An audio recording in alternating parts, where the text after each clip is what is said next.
chegando à noite, Ouro Preto ficou totalmente coberto de neblina, ninguém se conhecia mais, ninguém se via mais, conhecia, mas não se via mais, e a gente só foi localizando as pessoas pelo som.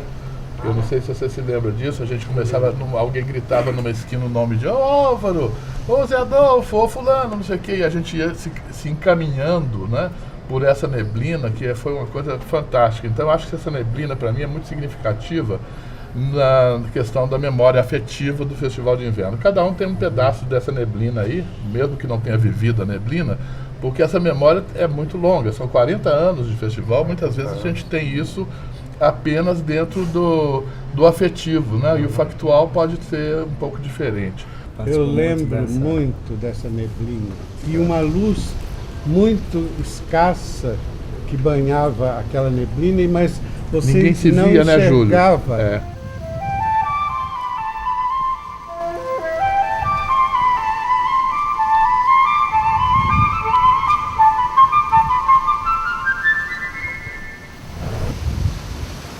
Em 1967, no início do ano letivo, eu já era professor de cinema na escola.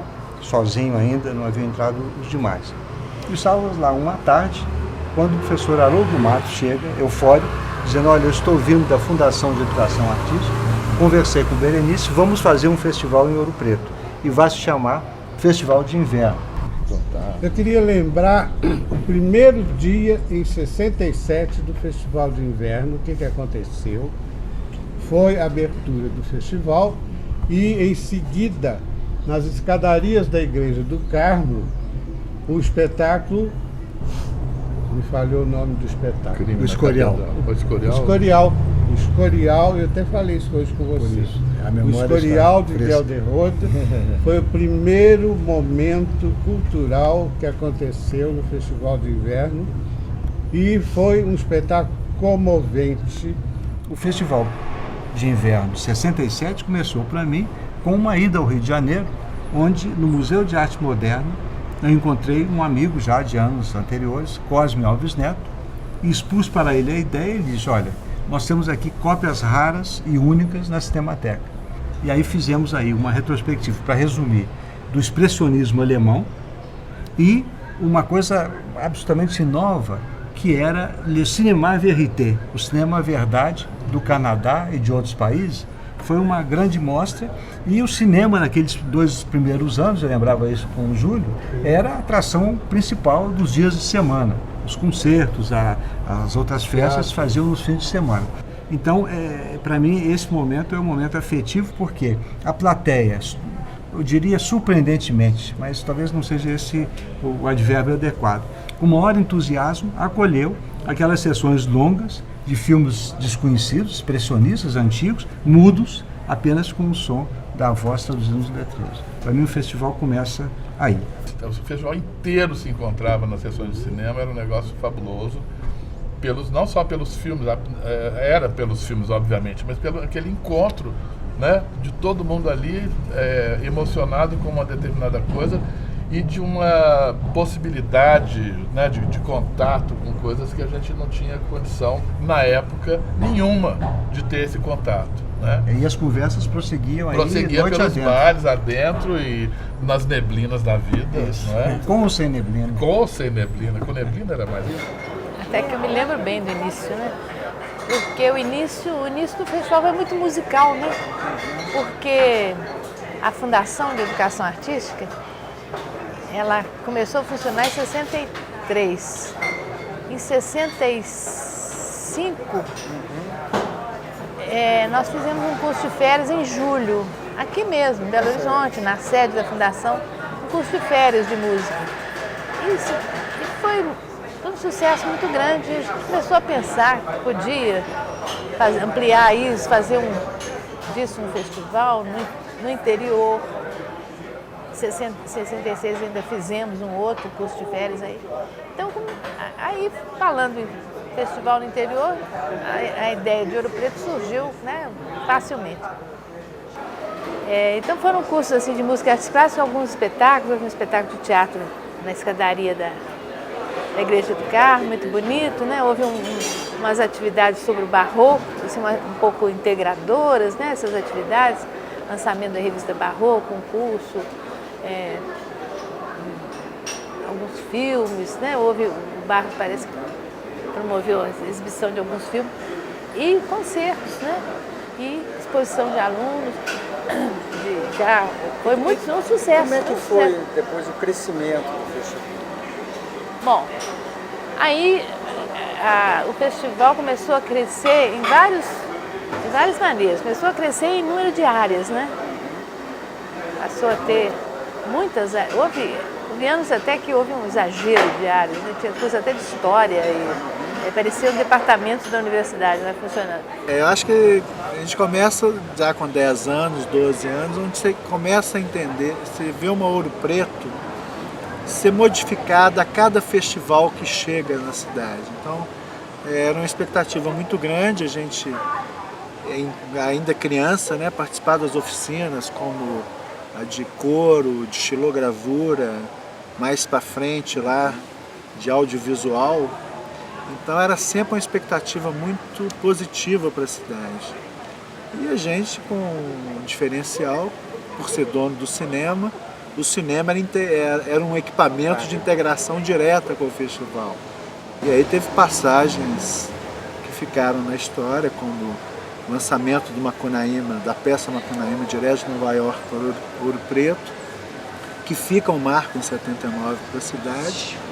E aí o ganho é sempre positivo. Mas era muito bonito você ver Ouro Preto, a cidade toda, né, colorida e com essas manifestações todas durante o dia, a noite, né? E a população da cidade recebeu isso muito bem, né? Quer dizer, foi uma interação muito bonita entre o pessoal que vinha de fora, os professores da Universidade de Minas Gerais e Ouro Preto. Né? Eu acho que é importante a gente lembrar como se trabalhava no festival, né?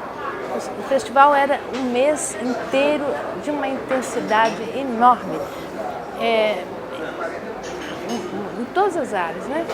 Eu sei como eu estava ligada diretamente à música, eu sei como se trabalhava. Era uma produção enorme. E o festival na área de música, ele foi tomando uma forma e criando uma proposta que depois se tornou muito importante, aos poucos, né? Porque nós fomos vendo os alunos, isso deve ter acontecido também muito nas artes plásticas, porque quem vinha para o festival era predominantemente alunos de escolas, né? Tanto de escolas de belas artes como de escolas de música, né? Que eram as duas áreas maiores, e nós fomos conhecendo então as necessidades deles, né? Olha, a gente vivia num clima muito tenso naquela época, né? E como eu participava muito das reuniões que antecediam o festival, né? Na coordenação, na universidade, tudo, a gente sentia. Houve anos que eu não sei precisar mais que anos, em que havia uma certa pressão mesmo, né? Houve até infiltração, né, no festival de agentes do governo militar como alunos. Havia uma certa apreensão de todo mundo, né, antes do festival. Havia uma apreensão porque não se sabia o que podia ocorrer. Amigo ouvinte, aqui fala o repórter Esso, testemunho ocular da história. Brasília urgente. Após as comemorações do Dia do Soldado, o senhor Jânio Quadros decidiu abandonar a presidência.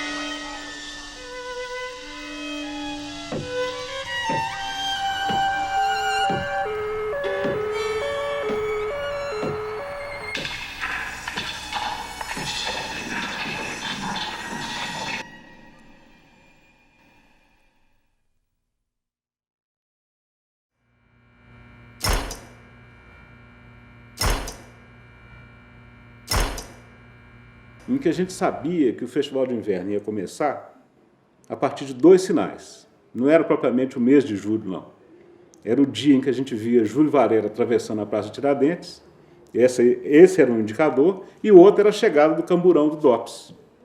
O camburão chegava, parava na Praça Tiradentes e se instalava lá durante todo o mês de julho, né?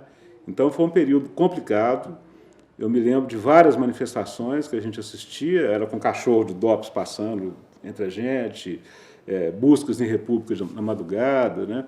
Foi uma coisa muito interessante, que se por um lado fechava, né, por outro lado abria, né? Quer dizer, a expectativa de dar uma resposta àquilo, né, era uma coisa que nos estimulava muito, né? Acho que boa parte da criação brasileira daquela época é expressiva porque foi alguma coisa no sentido, no movimento da resistência, né? Bom, vocês que trabalharam a coordenação nessa época, teve alguma coisa específica de problemas com... Como é que o festival conseguiu ser feito nessa época? Olha, eu me lembro de um episódio, eu não era ainda da coordenação geral, mas era responsável por uma área. Então, um grupo, eu lembro o Fábio Moura, acho que o Júlio Varela também, nós fomos chamados para uma sessão com a Polícia Civil. E essa sessão foi uma aula sobre o uso de drogas. Então, a pessoa policial... Para reconhecer o drogado. Mostrou a maconha, acendeu o cigarro, que todo mundo cheirasse, etc., para que a gente passaram para vocês? Não, assim? Mas ninguém fumou. Mas... Eu até já vi até um filme, eu já vi um filme desse jeito. Esse não. Para que a gente, então, os ajudasse a controlar esse uso abusivo de drogas. Quer dizer, havia... Mas isso já era mais ou menos 68, 69, 70? Não, 70 e poucos. Então... É o episódio, naturalmente, a nossa posição era o contrário. A gente, quando via um caso, procurava ajudar a pessoa e chamar a atenção, mas eu fui chamado, eu lembro pelo menos 2 vezes, não sei exatamente que ano, talvez quando já fosse coordenador, para descer até a delegacia e tirar uma pessoa. Olha, esse aqui está declarando que é aluno do festival. Nós o encontramos aí numa boemia, etc. É aluno mesmo? Então a gente tinha que dar esse testemunho. Quer dizer, havia essa repressão. Quer dizer, é o que eu me lembro assim de mais mas isso forte. Me parece um pouco mais que essa questão foi mais nos anos 70. Foi. Porque quando começou o Festival de Inverno, eu acho que as pessoas não sabiam, ou seja, o sistema, né, a repressão, por exemplo, vamos chamar de repressão, eles não estavam sabendo que a gente estava fazendo um festival aqui no primeiro e segundo. Acho que não. Era uma coisa muito tranquila, nós estávamos preocupados em fazer arte e criar, e eu acho que isso é mais do que revolucionário, mas a polícia não sabia que isso era revolucionário, então não dava a menor bola para nós. Começou realmente durante os anos 70. Quando começaram a ver a importância do festival e a importância da mobilização que nós, artistas, trazíamos para Ouro Preto, e com a infiltração também de outros elementos fora do festival, que eu acho que isso foi muito sério, né?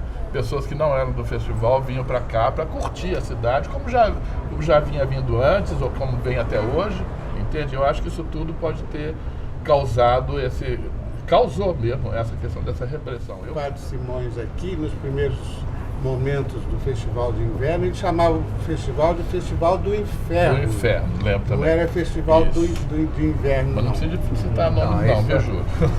Não, mas desculpe, mas foi o que me veio. E as aulas eram assim, eram visitadas. Você estava dando aula e uma pessoa entrava, dava uma rodada, sentava, ouvia, olhando e tal. E algumas coisas que aconteceram naquela época, viraram quase que lendas locais, né? Uma delas, por exemplo, foi o famoso concerto na igreja de São Francisco de Assis, de um músico europeu, há muito tempo morando na Bahia, que se dedicou à construção de instrumentos experimentais, fez uma oficina famosa lá. Esse músico era chamado de Walter Smetak. Então ele veio fazer um concerto em Ouro Preto na época, e fez o concerto na igreja. E ele trouxe esses instrumentos, né, e foi um concerto de música contemporânea. E eu me lembro que tinha um padre aqui da cidade, que era chegado à área de música, estava até participando, mas houve um momento estranho naquele concerto em que uma nota, numa determinada altura, quebrou um vidro, né? Aí o padre interferiu e falou assim, não, assim já é demais, né? Contou, falou, vamos dar um tempo que a coisa está extrapolando. Então tinha essas coisas muito interessantes, né, que eram da convivência de uma cidade interiorana, pacata, com manifestações bem amplas, né, até de vanguarda. Isso culminou, no nosso caso, com a nossa experiência com o Living Theater, né? Porque, de vez em quando, eu fico imaginando, pô, o Living era vanguarda em Nova York, né? Em Nova York eles eram vanguardas. Imaginem chegando aqui em Ouro Preto. Então, quando eles romperam com a oficina em São Paulo e vieram para cá, eles nos procuraram aqui, porque a gente era o grupo de teatro da cidade, nós os abrigamos numa república de amigos nossos aqui e passamos a conviver com ele durante todo um período na expectativa de prepararmos uma peça para o Festival de Inverno, né?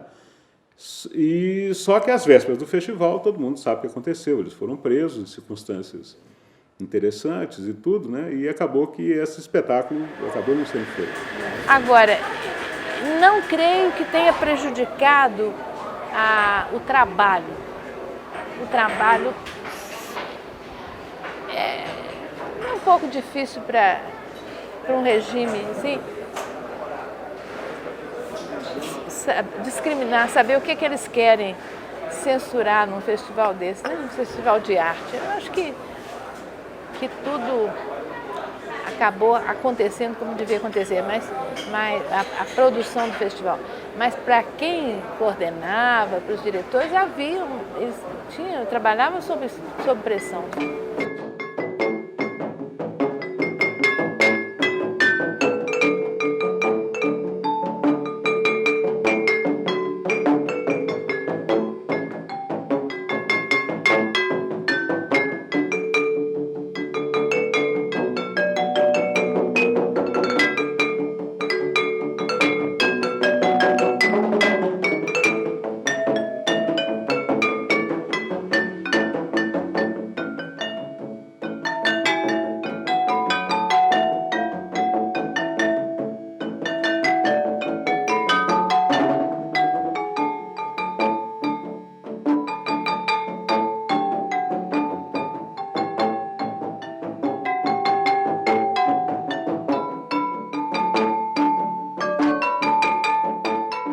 Eu acho que o festival foi o pai, foi a mãe de grupos como o Corpo, que nasceu dentro do Festival de Inverno, porque Marilena Martins, que era a coordenadora da área de dança do festival, teve a ideia, e ela ministrava o curso, trazia alunos dela do Grupo Transforma para aprimorar aqui.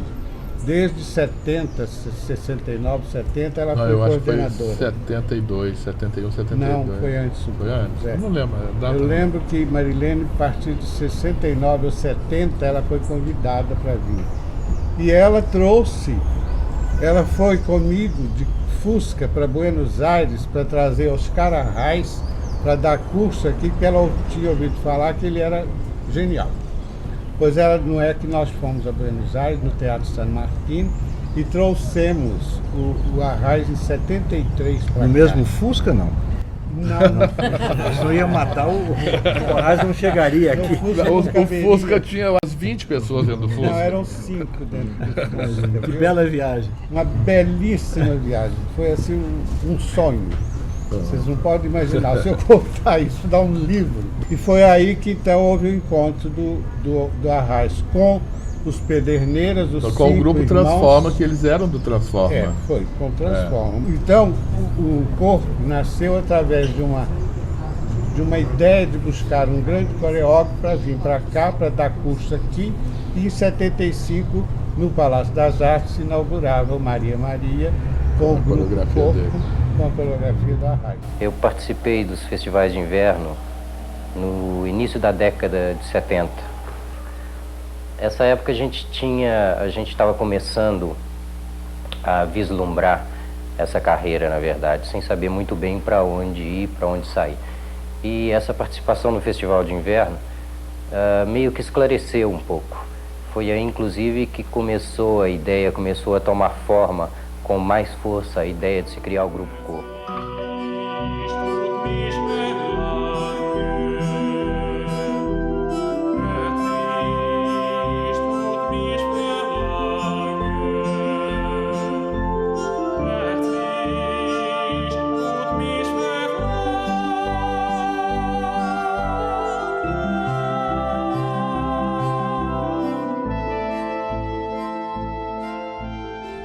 acha que o Acti teve um suporte, teve um apoio enorme do Festival de Inverno? Foi graças ao festival que o Acti lançou? Principalmente nos primeiros anos assim, do grupo, os primeiros discos, tem muita influência do vídeo na composição, né? E influência total do Smetak e dos instrumentos que eu criei. E eles vieram para o Festival de Ouro Preto, né? Foi uma ligação que aconteceu assim, anos depois, que para mim tem uma importância assim, pessoal, mas importante.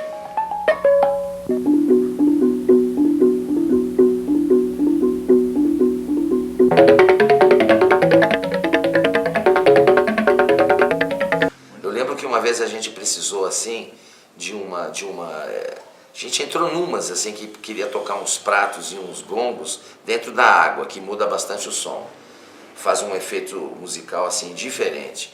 Então aí a gente precisou lá. Eu cheguei para ele e falei: olha, Júlio, eu estou precisando de um caldeirão, mas enorme, para fazer comida para 500 pessoas, um caldeirão de exército assim. Ele me arrumou um caldeirão enorme, assim, desse tamanhão, assim, com uma tampa enorme.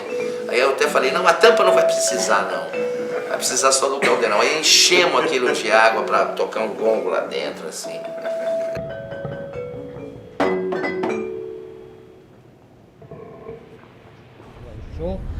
O Galpão em 82, Diamantina, em Diamantina, com aqueles dois professores alemães com um curso de teatro de rua, de perna de pau, essa coisa toda. O momento em que o Galpão aparece, 82, é um momento o que acontece como troca de experiências.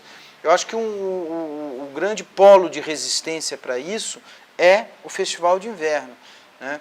Não é à toa que nesse momento, por exemplo, o Goethe-Institut traz dois diretores de uma companhia alemã, o Teatro Livre de Munique, né, que era uma companhia importante da Alemanha. E esses caras vêm a convite do Goethe-Institut, eles fazem uma oficina de 2 semanas no Teatro Marília e depois eles vão para o Festival de Inverno da UFMG, em Diamantina. E aí eles produzem com 9 atores convidados uma oficina de teatro de rua, que tem uma apresentação de rua, e depois disso eles chamam alguns atores e montam um espetáculo que é a Alma Boa de Sete Sons do Brecht. Quer dizer, o Galpão nasce dessa experiência, porque foi uma experiência tão marcante que, num certo sentido, as pessoas que fizeram esse espetáculo, 5 pessoas, né, participaram dessa experiência, pensaram assim, sentaram em volta de uma mesa e pensaram: e agora? Como é que a gente pode dar continuidade a esse trabalho? Raça nascida de sonhos vãos, erguei vossas cabeças até a luz destas tochas. Ó fogo, derretei as máscaras destes homens e colocai em suas almas o teatro e os seus personagens.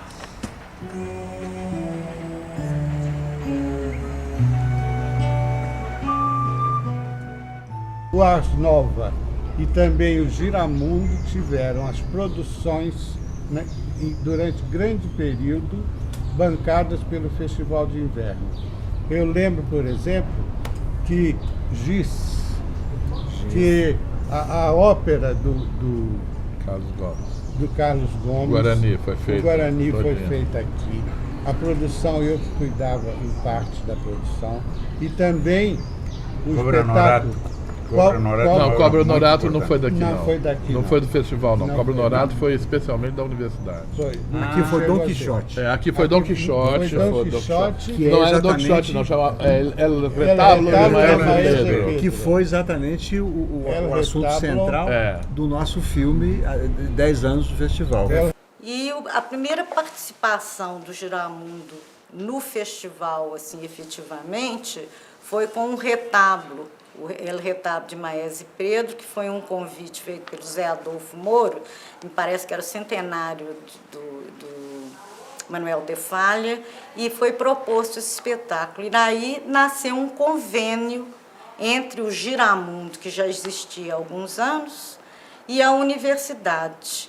E o Festival de Inverno foi, durante muito tempo, o grande patrocinador do Giramundo. Mas, por exemplo, das grandes emoções que eu tive na vida foi com a montagem do retábulo, que a gente só tinha pronto algumas cabeças e era necessário ensaiar, que foi o nosso contato com a ópera, que nos levou os caminhos da ópera, que o Álvaro passou a adorar depois, tanto é que depois montamos outras óperas, como o Guarani, a Flauta Mágica, que não foi, né, dentro do Festival de Inverno, mas o Guarani sim, foi a gente começar a mexer naquelas cabeças de bonecos num primeiro ensaio, para a escolha do maestro Magnani, das vozes que iriam fazer os papéis principais. Mas aquela aura dentro da escola de farmácia, que de uma arquitetura maravilhosa, com uma sala toda em madeira, né, e aqueles bonecos flutuando no espaço, só as cabeças, eu até hoje me emociono com aquela música maravilhosa. Esse contato trouxe para a gente um universo inteiramente novo, que era possível a gente fazer coisas com outras pessoas. Aí o Giramundo começou a compartilhar mais com outros diretores, com músicos, com maestros, né?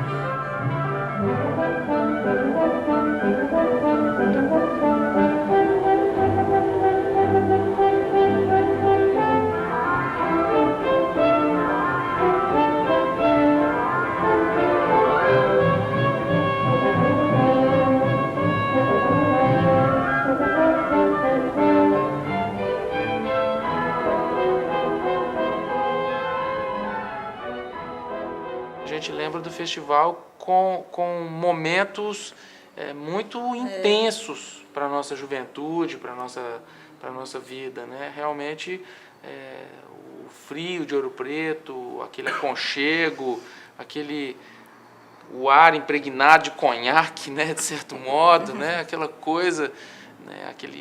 As pedras lá, o frio, enfim. O festival, além de nutrir a gente de arte, da experiência artística, nos envolvia nesse clima sedutor dos encontros, da vida depois do trabalho, nos bares, enfim. Isso foi muito bom. E sendo um festival né, um sucesso, um trabalho e tal, por que em 79 ele sai de Ouro Preto? A meu ver, em 79, o que aconteceu foi que o festival estava com um público muito grande, muito aluno, ainda mais quando se divulgou muito que vinha Macunaíma e tal, embora tenha sido mais no final do festival. Mas o grave foi o seguinte: a universidade daqui nunca tinha feito um vestibular no mês de julho. Então abriram inscrições e perto de 6.000 inscritos vieram para fazer o vestibular aqui no período de 8 a 12, a 15, mais ou menos a 14. Com o passar dos anos, o festival começou a ficar muito famoso, atrair muita gente e muita gente para curtir só o ambiente do Festival de Ouro Preto, né?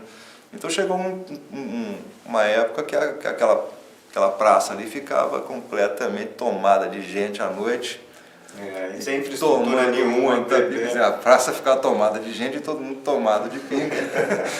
Jogando garrafa para cima no meio da noite. Né, também, sem... A comida acabava. Água.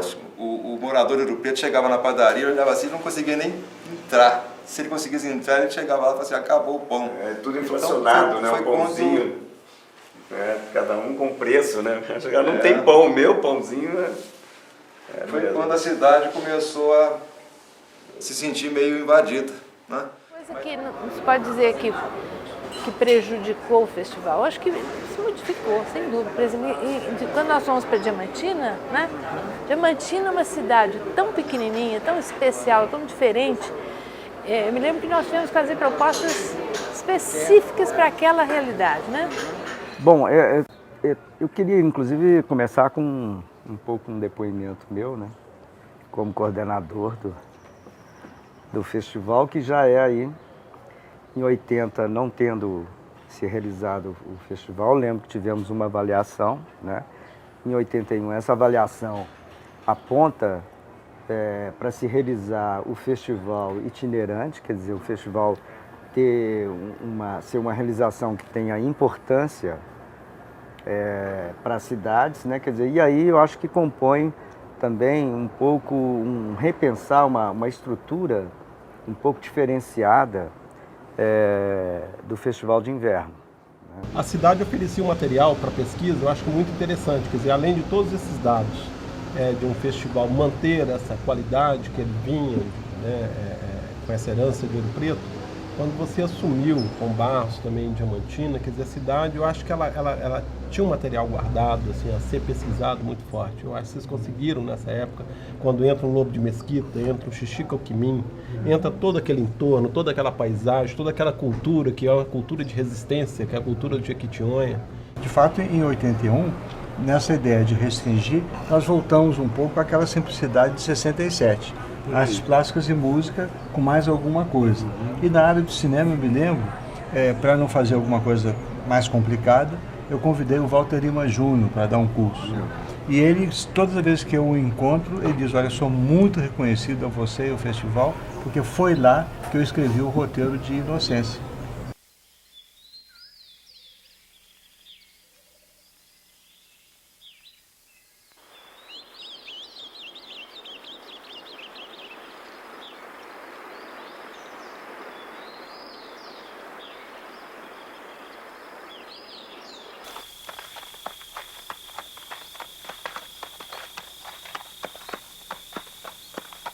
Já em 82, o festival começou de novo a tomar um formato de crescimento. Acho que, não é verdade? Aí foi ampliando de novo. Então, assim, tinha muita coisa que acontecia aqui, mas assim, ainda imaturo, né? Era uma coisa muito experimental. Já em Diamantina, a coisa não deixou de ter o seu lado experimental, mas já tinha um planejamento mais consistente, né? Mais dirigido. Né? Porque tem esse lado também da pesquisa, né? Quer dizer, que foi um lado importante de resgatar, não resgatar, eu acho que de reviver, né? Processos em Diamantina que estavam esquecidos. Né?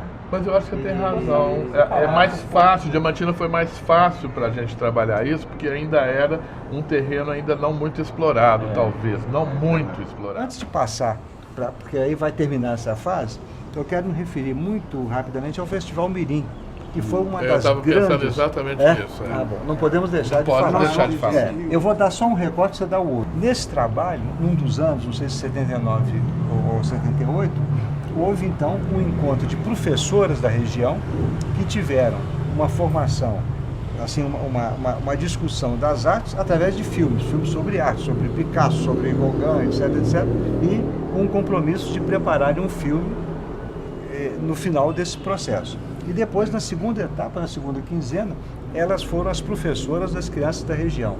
E as crianças se entusiasmaram e fizeram 2 ou 3 filmes belíssimos. E na época a gente brincava, os filmes das crianças são melhores que das professoras. Antes, eu e Maria Amélia, Melinha, fizemos uns trabalhos com as crianças daqui de Ouro Preto, em 78 e 79 nós fizemos um trabalho aqui, porque em 79... foi por aí, 78 e 79. 68 e 69, desculpa. E esses movimentos que estavam tendo pelo Brasil todo, em termos de associações, né, e de seminários, etc. e tal, em Diamantina, então, com o Manifesto Diamantina, isso fica claro até hoje. Quer dizer, quando você pega, onde quer que seja, a história do ensino de arte no Brasil, dos movimentos de arte e educação, o Manifesto Diamantina é um marco, realmente. E eu acho que uma coisa interessante era essa do entrosamento, né? Quando o Rufo fala, a gente fazia a ópera, a opereta, mas ali tinha a parte de teatro, tinha a parte de artes plásticas, tinha tudo. Porque mesmo sendo professora de determinada oficina, a gente transitava, né, de uma maneira muito tranquila, né? Além das noites, lógico, né, que a gente se encontrava, e aí as produções eram outras, né? Mas eram coletivas, eram outras porque eram coletivas, né? A gente ficava, eu lembro, passava às vezes as noites ou fazendo o boletim marginal, né, do festival, né, que cada ano tinha um nome, ou imprimindo camisetas, ou trabalhando com as professoras em alguma coisa.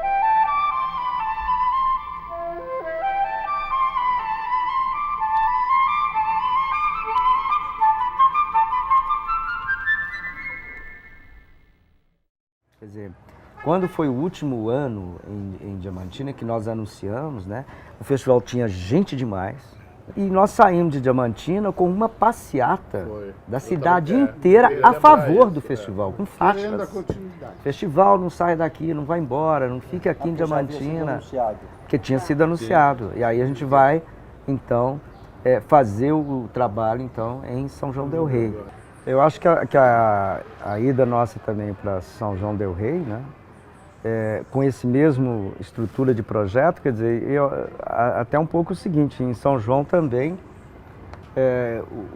o festival consegue uma simpatia muito grande da cidade, né? Quer dizer, também quando saímos de São João foi sob protestos, né? Eu acho que é um modelo, né, que você... talvez a palavra seja da moda agora, mas você trabalha muito a questão da inclusão das pessoas. Esse foi um pensamento avançado para nós, que sim, a inclusão, através da educação, a arte, né? Através da educação, uma, e a outra, o regional, o valor da cultura local como fonte, como...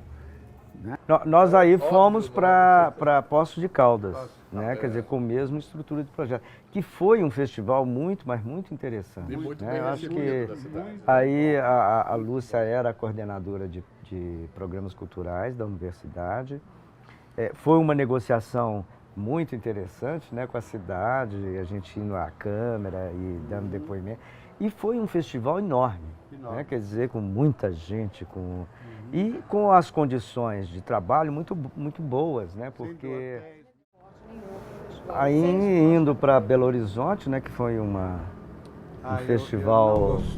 Eu achei fantástico. Não, aí foi um festival monstruoso, né? Foi um festival, quer dizer, a proposta para Belo Horizonte, um pouco, nós conversamos muito, quer dizer, ou faz um festival internacional que mexa com a cidade, né? Ou então não tem muito sentido, né? Porque aí se perde, né? Mas foi um festival que nasceram coisas importantes dele, né? Nós fizemos a Mostra Internacional de Teatro, que depois nasceu o Festival Internacional de Teatro dela. Foram inclusive os mesmos coordenadores, né, do festival vão criar depois o FIT. Então, depois o festival continua em Belo Horizonte, né? Mas aí feito de uma forma menor. Tem um outro marco, aí é mais, eu acho que da própria universidade, é que o Centro Cultural da UFMG, né, estava ainda no seu começo, né, tinha sido implantado há pouco tempo, e a realização do Festival de Inverno com a localização física, né, de secretaria, de apoio no Centro Cultural foi que deu margem depois a que ele se consolidasse mesmo com alguma coisa que a universidade tinha que tomar conta, tinha que apoiar.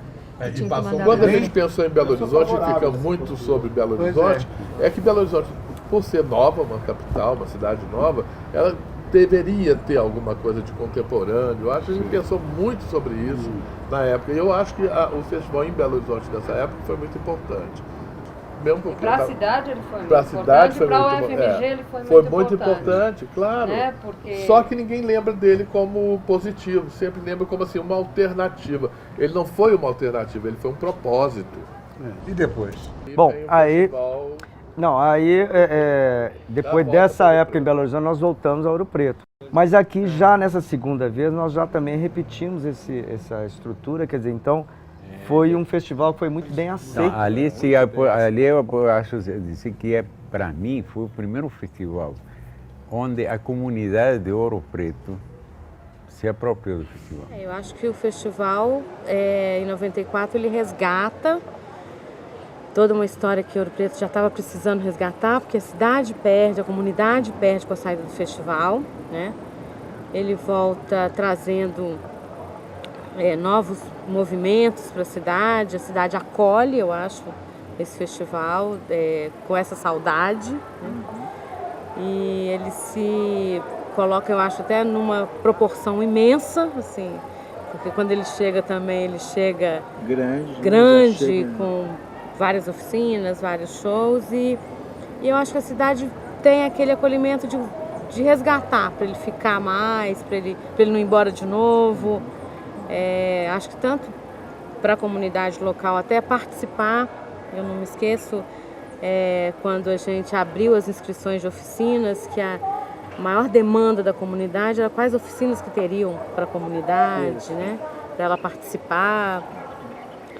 Então acho que foi os melhores momentos dos últimos tempos depois do festival saiu para Ouro Preto.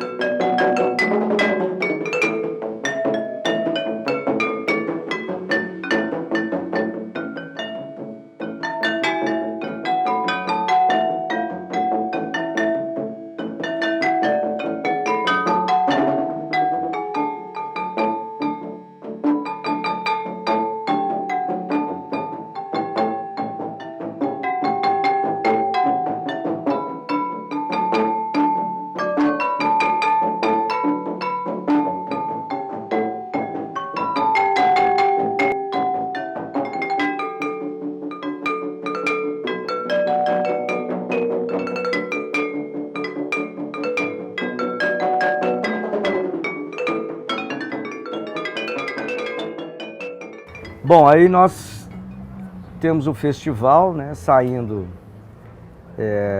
de Belo Horizonte, vindo a Ouro Preto, e de Ouro Preto, depois desse período, retorna a Diamantina. Eu acho que o Fabrício, você podia falar um pouco para nós depois de 2000, desse retorno a Diamantina do festival. Exatamente isso. O festival começa a apresentar os mesmos problemas anterior. Quando ele fica um determinado tempo numa cidade, começa a surgir uma demanda muito grande e essa cidade começa a suportar essa grande demanda, esse grande fluxo de público e vira um problema. Quer dizer, a gente tem problemas políticos, temos problemas de suporte para esse público e o festival ficou inviável em Ouro Preto a partir de 99. A universidade deixou de aportar recursos por necessidade, por dificuldades na própria universidade, com outras questões, e apoia integralmente o festival no que se refere à infraestrutura. Uma grande máquina é montada em função do Festival de Inverno, é o grande projeto cultural da universidade, um dos grandes, e aí foi feita uma reunião e uma decisão, então, através de votação, que o festival fosse levado para Diamantina. E houve a necessidade, então, de repensar o festival. Eu acho que a grande fórmula de sucesso do festival durante esses 40 anos é exatamente isso. É esse frescor, essa capacidade de renovar sempre. Eu acho que a questão de Diamantina ser a porta de entrada, como você disse, para o sertão, a porta de entrada do Vale de Jequitinhonha, com toda essa cultura, também é muito importante.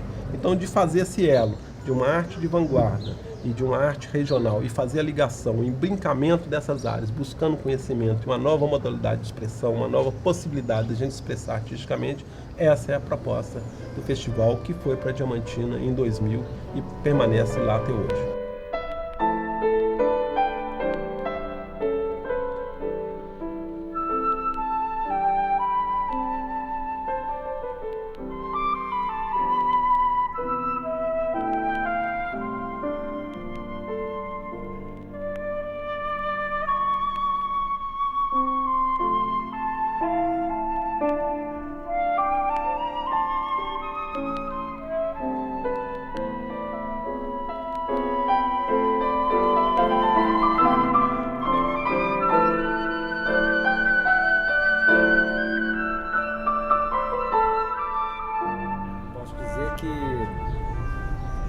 Das coisas que fiz, a dedicação a esse tempo do festival foi um trabalho que eu me arrependo nem um pouco, que eu acho que justamente porque esse trabalho que tem um lado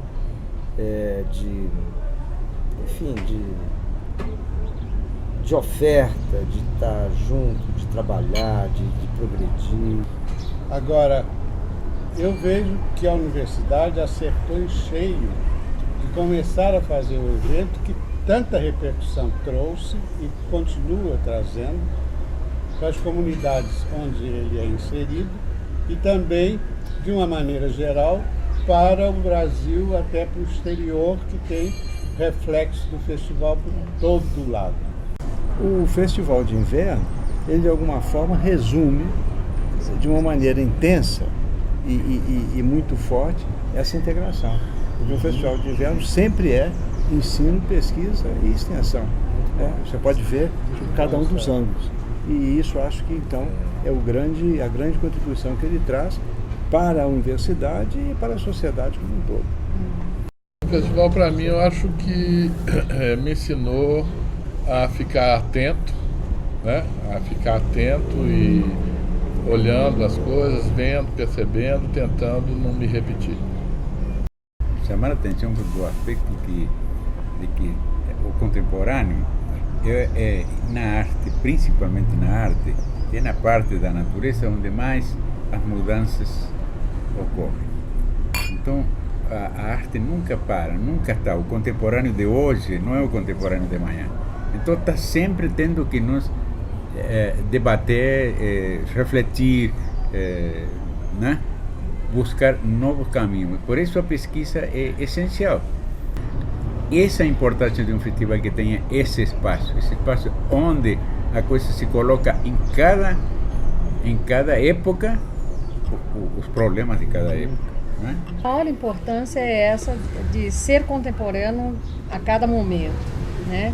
E ser contemporâneo na arte específica, vamos dizer assim, na expressão específica, mas também nessa integração das expressões, né? Quando o Fabrício diz dessa questão que hoje chama transdisciplinar, né? Já vem desde o começo, né? É claro, eu acho, né? Que vai acoplando a cada momento, a cada ano que se realiza, em cada lugar que se realiza, vai sendo, né? Contemporâneo naquele momento, né? E vai sendo, sim, uma certa vanguarda, né? Com certeza, uma vanguarda do que às vezes vai acontecer muito depois em outros lugares. O festival aliado a essa contemporaneidade, a essa pesquisa, antes de tudo é a arte do encontro. É isso. Eu acho que a possibilidade do encontro, a possibilidade de a gente trocar as experiências e a partir dessas experiências trocadas, novos valores são agregados, novas propostas acontecem. E a formação de milhares de pessoas durante esses 40 anos que tiveram suas vidas completamente mudadas. E eu me cito entre essas vidas a partir do Festival de Inverno. Quer dizer, a importância está nessa capacidade transformadora, nessa capacidade catalisadora de processo que o festival, nessa intensidade, 2 a 4 semanas que vem acontecendo, transforma as vidas das pessoas, transforma, formando novos artistas, novos grupos, novas propostas conceituais e formas de pensar a vida. Muito obrigado a vocês e até outra.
Faz parte.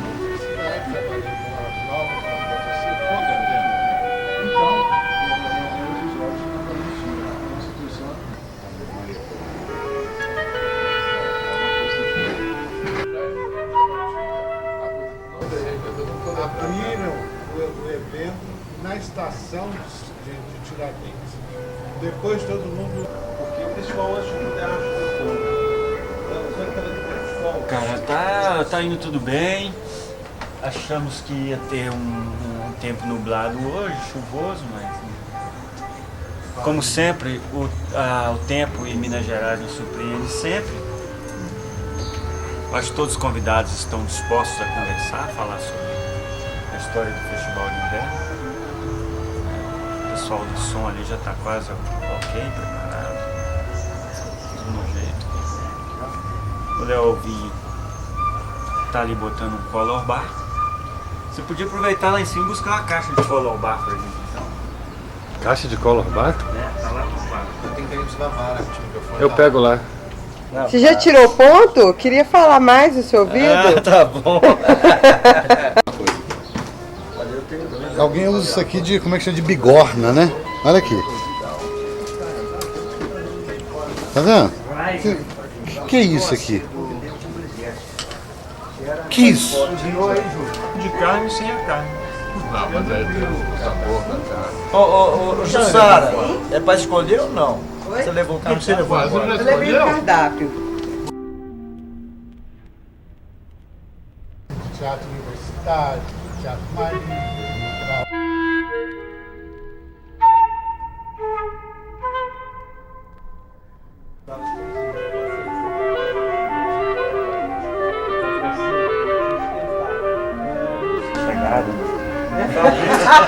Isso não vale, né? Você gosta de filme? Né? Eles não viram os filmes antes, né? Na Igreja do Rosário, lá em Diamantina, era um filme pornô. Era a sinopse do filme era o seguinte: os filmes eram da Funarte, né? E ninguém teve tempo de ver o filme. Então, a sinopse, assim, na casa de Maria e Paulo acontecem coisas estranhas. Aí começa a projeção. O último filme era esse. Aí de repente tem cena, assim, sexo explícito, canibalismo.